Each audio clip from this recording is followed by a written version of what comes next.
All right, so let's talk about XML. All right, so XML, as you might already know, is a very uh, common way to structure data in a ASCII format. It became very, very popular in the late 90s when we were looking to implement integrate disparate systems, right? That wanted to share data amongst multiple folks, right? And that everybody had a different way of representing their data, right? And we couldn't just open up access to the database through some through Workbench or through some client. We needed to provide some data that could be readable by some folks, but didn't have actually direct access to the data, right? That they could do any queries that they wanted, right? So how could we expose the data and share it with other folks, but without actually giving them direct access to the database? And there were many different ways, where there still are many competing ways of structuring it. Certainly, it could be a binary format, but then it would be proprietary to a particular vendor. There was a consideration of many different ways of sharing it. One common way is to use maybe a comma delimited file or tab delimited file.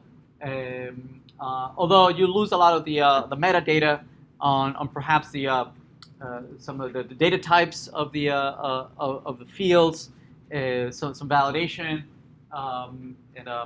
so you couldn't know that you're representing this as a particular data type and validate the data against that.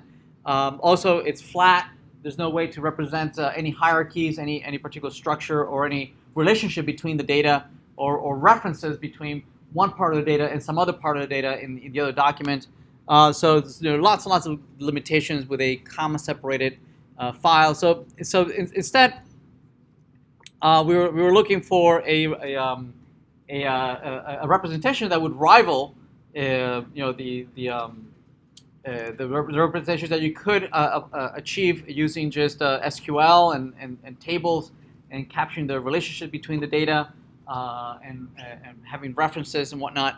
And also the strong typing that are common in modern languages, in modern programming languages, and in relational databases. Somebody thought of using lots and lots of pointy brackets, and very much like you would perhaps find in Lisp, with lots of insipid and parentheses. So it was a way for being able to format data that was hierarchical, right? That you could allow it to be nested once inside of another. That would allow you to describe the data and provide some meta information about the data that you were exchanging, right? And so XML quickly became a very common way of structuring data, only because some very important folks got behind it. IBM and Sun Microsystems and Oracle. Some of the really big players got behind it early on, and so there was a lot of support for it. There were lots and lots of utilities that would allow you to parse XML very easily into any number of frameworks, and be able to read them and manipulate them and generate these XML documents from within libraries in Java, in C, in C Sharp, and in the .NET and J2EE worlds. Many different competing infrastructures started to support it as a way to very quickly manipulate data in no particular vendor specific representation. Right? It was a kind of became the lingua franca amongst different infrastructures. Right? So that even if you were running C or C Sharp or Java or PHP or Python, whatever, you could easily transfer data amongst the different frameworks, even though you were in different formats. Because at the turn of the century, we were promising or perhaps over-promising the capability of being able to integrate systems that were not initially designed to integrate amongst each other, right? And so XML over HTTP, became very popular. Also because HTTP was also a very easy way to put a network point that anybody could access it. If anybody knew your URL, they could immediately connect to you and start exchanging data, right? As opposed to before HTTP, you had to go to the system administrator and ask for a particular port to be open, and so this became kind of like an administration nightmare. Administrators were very concerned that some of these poking a hole into your network would be a security risk, but nobody seemed to care about port 80, and that you had these servers running, exchanging ASCII back and forth. Nobody seemed to care. So HTTP became a very popular way to just very easily just exchange data and allow folks to come and get data at that particular port. Initially, port 80 was meant for HTTP for consuming HTML documents, so static HTML documents meant for consuming for human consumption, right? Sharing lots of HTML documents that pointed to each other for sharing research papers, right? But quickly it became, it went much beyond that. It says, we don't just have to share, HTML documents for human beings. We could share anything. We could share data, actual data. And so they were, quickly were looking for, well, how do we format this data? It has to be in ASCII format. So XML became very popular. It had the power to really represent anything. Any data could be represented in XML. It was hierarchical. You could have attributes and metadata about the. You can describe what the data types were that you're describing. You can validate them using XML schemas, so it became very popular. And also not only for exchanging data, but also representing some metadata for configuration purposes.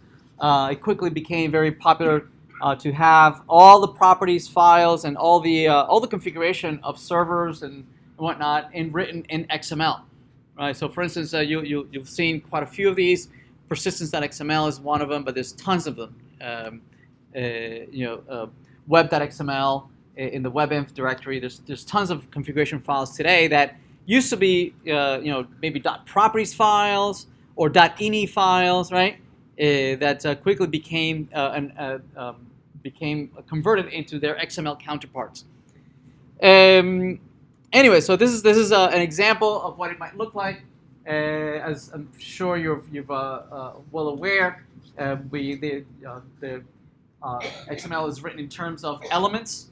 So here we have an element whose element name is enrollments, in pointy brackets, and it has an opening.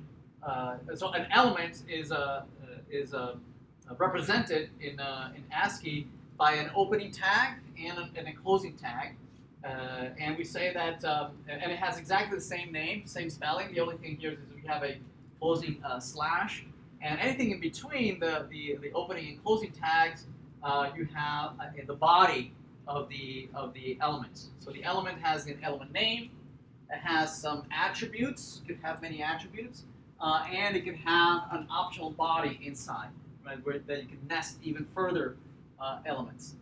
Here we have several course taken elements that have attributes as name and graduation year and year taken.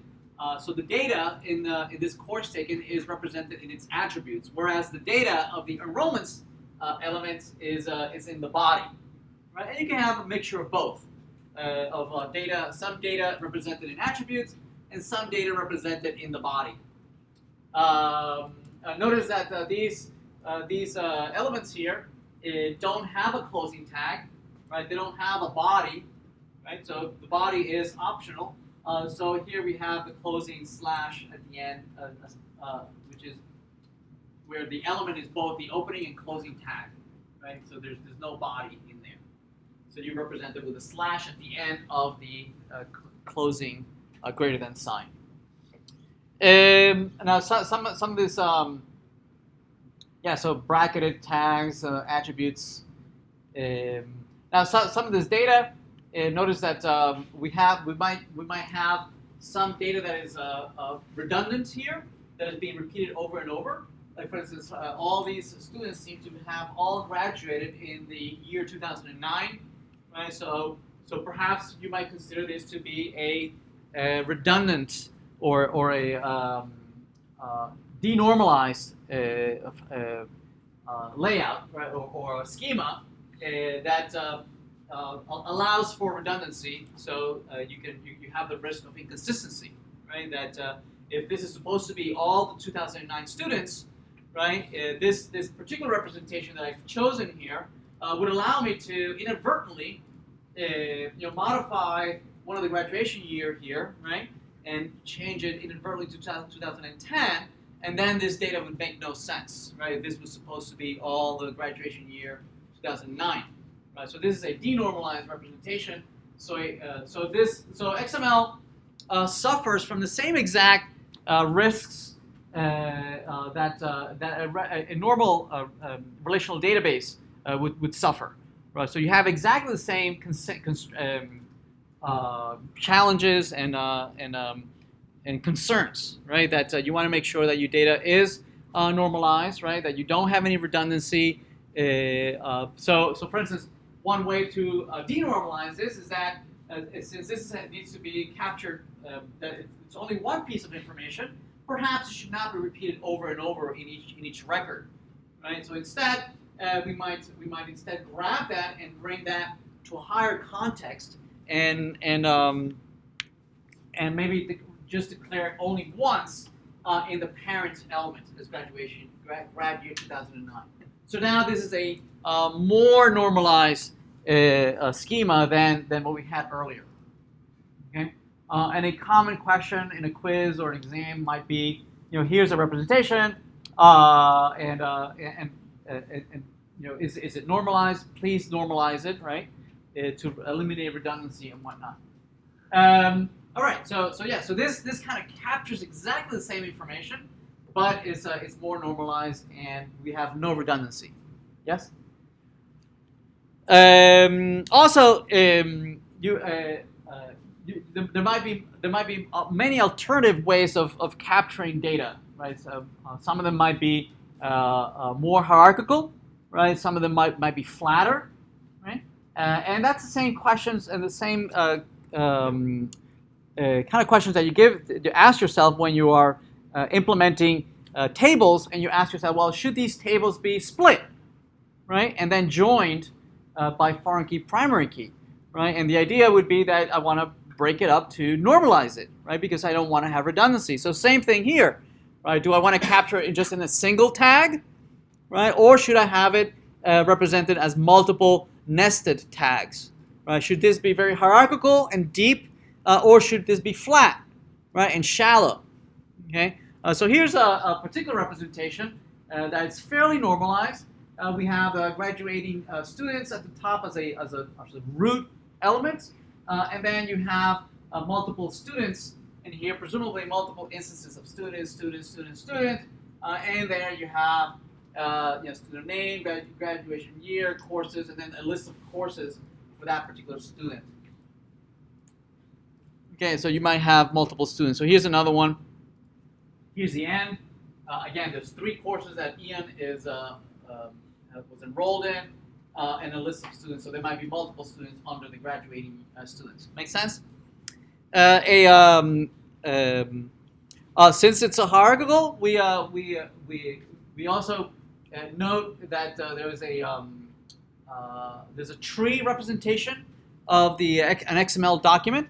We always think of an XML document as having a root element, a single root element. In this particular case, is graduating students, right? And everything is within there, and then each one of the nested elements would be a branch in that tree, Okay, so this is the root, and his student being one of the branches to the graduating student. So every instance of student would be a branch off of graduating students.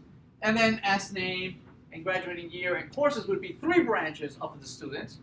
And then under courses, you might have multiple courses as branches, independent branches off of the courses, a sub-branch.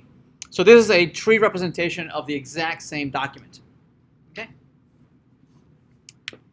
All right. So now we like to look at how is that we can manipulate and interact and deal with XML from Java. Okay. We also refer to XML once it's parsed into memory. We say that there is a we refer to the DOM, right? That the XML is a document, right? That it's ASCII, it's just plain ASCII, but it needs to be parsed and represented in memory in some format that can be manipulated from within the memory, right? So when it's parsed and then represented in memory, we refer to as the DOM, of the document object model. There's a model that gets instantiated in memory so that we can manipulate it programmatically. And so let's talk about that next.